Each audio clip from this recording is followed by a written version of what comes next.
In this lesson, we'll learn about bones. Bones in 3D work the same way our bones work, so any mesh controlled by those bones will be driven by them as the bones transform, as they move. So let's go ahead and familiarize ourselves with how bones work in 3ds Max. We can access the bone tools from the animation menu, Bone Tools. You'll see this dialog window appear. This is going to be your best friend when working with bones. You can do a lot of cool things with this panel to get the results you need when you create your bone objects. From there, what I'm going to go ahead and do is head over to the top view. I'll press Alt-W, right-click in the top viewport, press Alt-W again. The reason why is we want to draw this bone in a way where it will follow the flow of the arm. So notice how we have the slight bend at the elbow. This is what we want, and this is mainly for working with inverse kinematics. It's kind of getting over your head, but we'll discuss that in the following lesson. But mainly what we want is this bend in the elbow, and we want to draw out our bone to follow that bend so that the arm will function correctly once we apply an IK handle to it. So again, we'll discuss that a little bit further in the following lesson. What I will do now is press F3 on the keyboard to go to wireframe mode so I can see where the bones are going to be placed. We'll go ahead and choose Create Bones. We'll click once at the upper arm, then at the elbow, at the wrist, and we can click once more at the tip of the finger just so we can see the flow of this chain, and we can right click to exit the Create Bones mode. So we'll want to right click twice.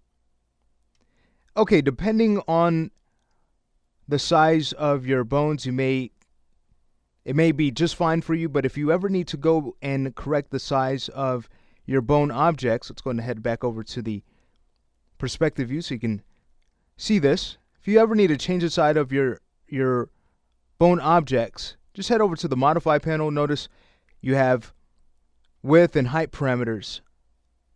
You can modify to get the results that work for you. I'm going to go ahead and bring this back.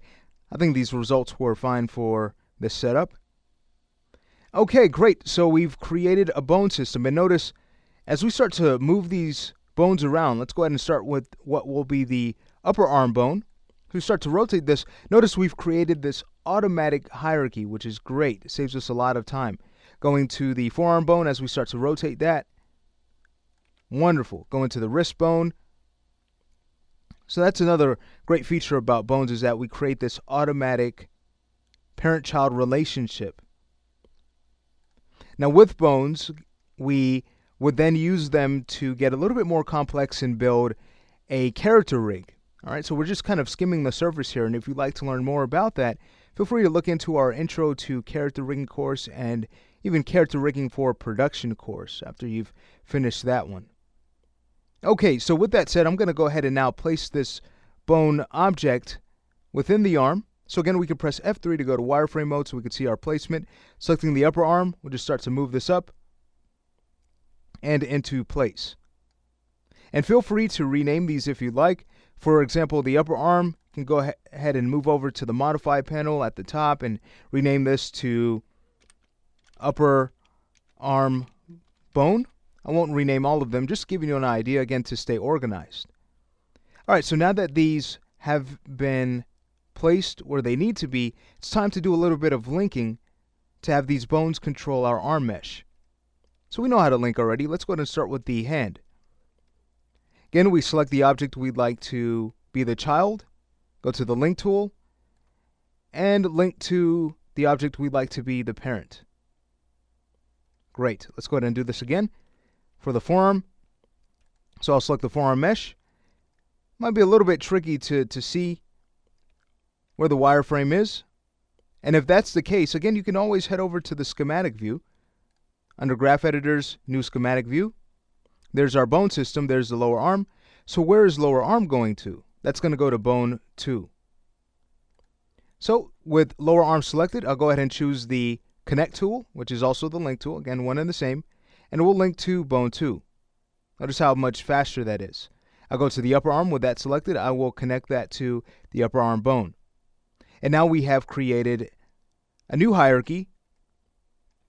Before, what we had, again, was the geometry parented one to another, but now we have them all linked to their bone objects.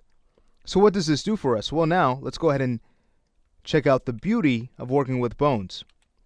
I'll press F3, selecting the upper arm bone. We can start to move that around, and notice we not only have that bone controlling the arm, but notice where the pivot is. The pivot of where we link to has overridden what we had once as our pivot, which is great. No need to go and modify the pivot of the child object. So again, I'll go back to the forearm bone, start to rotate that. Now we get some really nice elbow movement. Same thing goes with the wrist. Selecting that, starting to move that around, get some great results. Okay, so in this lesson, we've learned about bones, what they are, and why they are so useful. In the next lesson, we'll discuss inverse kinematics.